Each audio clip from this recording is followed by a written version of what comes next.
We'll guide you through how to remove background noise in Davinci Resolve. If you find this useful, then consider subscribing and liking the video.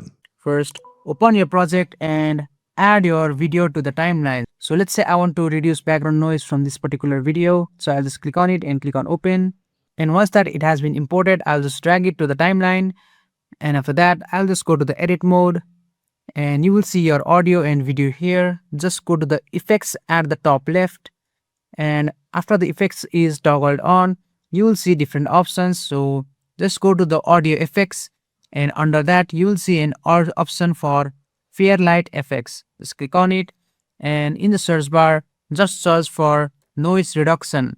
And after you have searched for noise reduction, you will see our noise reduction.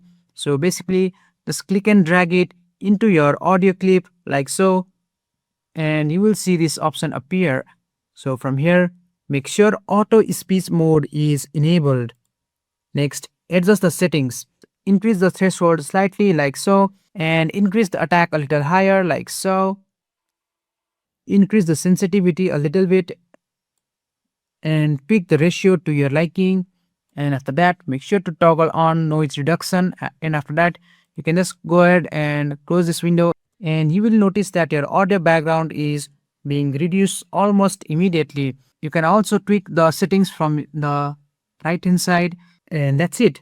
Your audio should now sound much cleaner with a background noise removed. Thanks for watching and I'll see you in the next one.